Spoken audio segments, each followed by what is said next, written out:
It's part of who I am.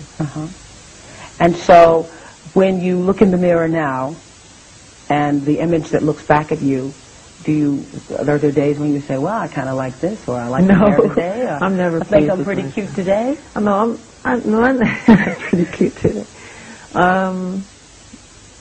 No, I try not to look in the mirror. I really do, because I'm never happy with what I see. So I go on with my work and get it done. I have to ask you this. So many mothers in my audience have said to please ask you this question. Yeah.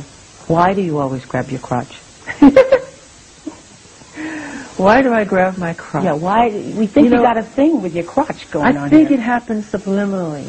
When I dance, if you're a dancer, you know, you're just interpreting the sounds and the accompaniment of the music. If there's a driving bass, you become the bass. If there's a cello, if there's a string, you become that. So you become the emotion of what that sound is. Okay? So if I'm doing a move and I go BAM! And I grab myself, it's the music that compels me to do it. It's not saying I'm getting ready to grab down there and it's not a great place. You don't think about it, it just happens. Sometimes I'll look back at the footage and I'll go, did I do that? Yeah. So I'm slave to the rhythm. Yeah. Okay? I think the alarm's going off in the house. I don't know why. But we're going to fix it in a minute. We're in live television. So we're going to go to break. These things happen. We'll be right back. Okay. Are y'all ready for the jam?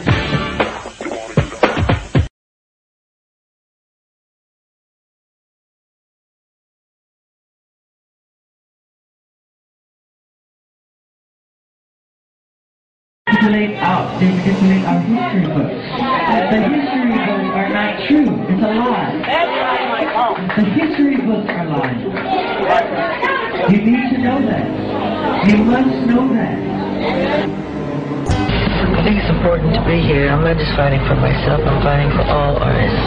Those great artists who pioneered, you know, entertainment business, as well as songwriting, as well as incredible staging. You know, the fact that they have been taken by the system, totally broken them financially. You know, and this has to stop this conspiracy. They made and created so much joy for the world. And the system, meaning the record companies, totally took advantage of them.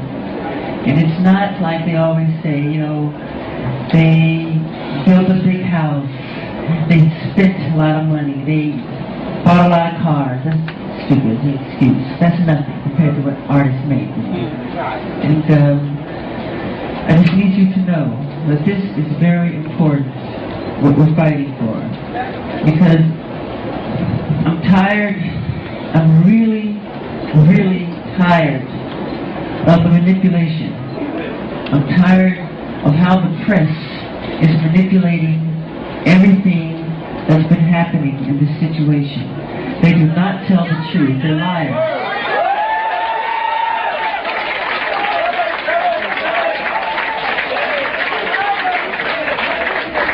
And they manipulate our history books.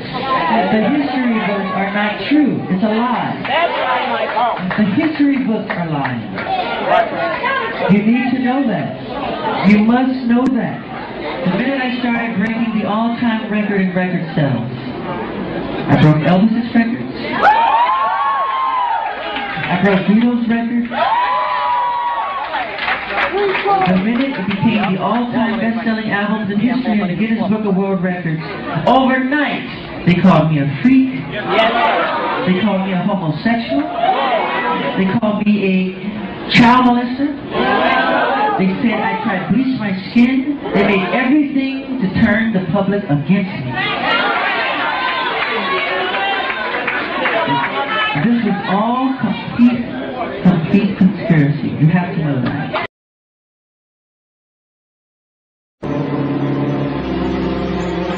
The #1 pop star in the world. His Thriller CD topped the charts, while his latest didn't crack the top 10. What has this done to your career?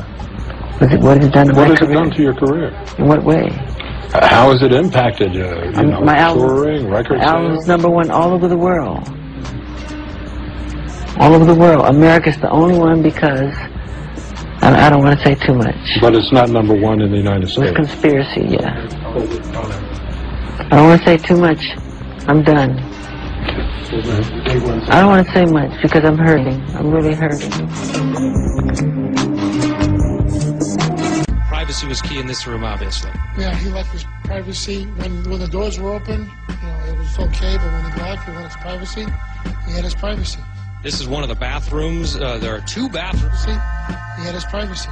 This is one of the bathrooms. See, he had his privacy. This is one of the bathrooms. See, he had his privacy. This is one of the bathrooms. See, he had his privacy. This is one of the bathrooms. Privacy was key in this room, obviously. Yeah, he liked his privacy. When the doors were open, it was okay, but when he left, he wanted his privacy. He had his privacy. This is one of the bathrooms. There are two bathrooms. Let me just say this. The tradition of great performers from, and I really want you to hear what I have to say, the tradition of great performers from Sammy Davis Jr. to James Brown to Jackie Wilson to Fred Astaire, Gene Kelly. The story is usually the same though, these guys work really hard at their craft, but the story ends the same. They usually are broken, torn, and usually just sad, and the story is very sad in the end, because the companies take advantage of them. They really do. And Sony,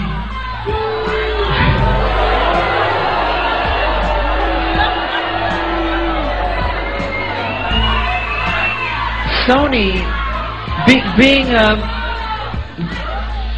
the artist that I am at Sony, I've generated several $1 billion for Sony, several billion, and they really thought that my mind is always on music and dancing, and it usually is, but they never thought that this performer, myself, would outthink them.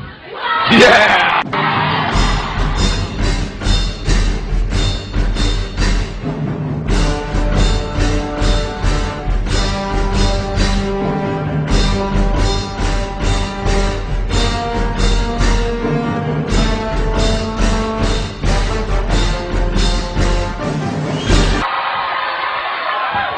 And Tommy Mottola is a devil.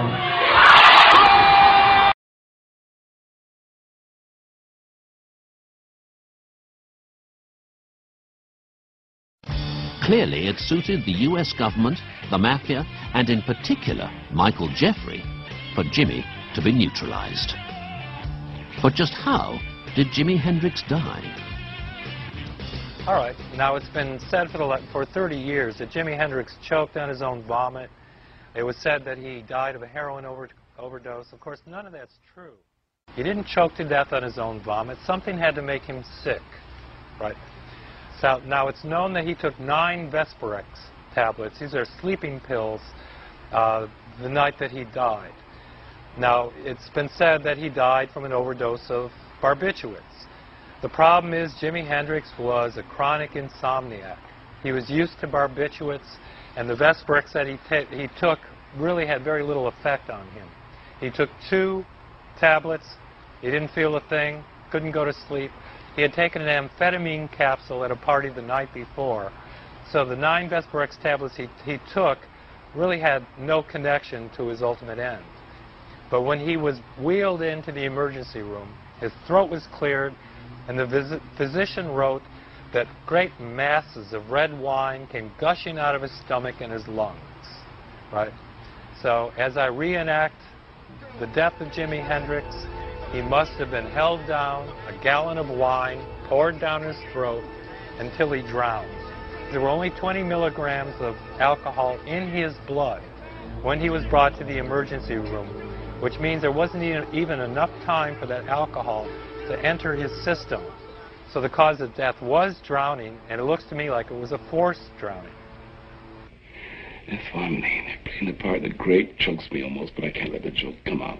Jimi Hendrix had a packet of 42 Vesperex tablets in his pocket. Now, Eric Burden of the Animals has claimed that Jimi Hendrix committed suicide. If that was the intent, it's very likely that he would have taken all the barbiturates in his possession. So it's clear that suicide was not the object. If suicide had been the intent,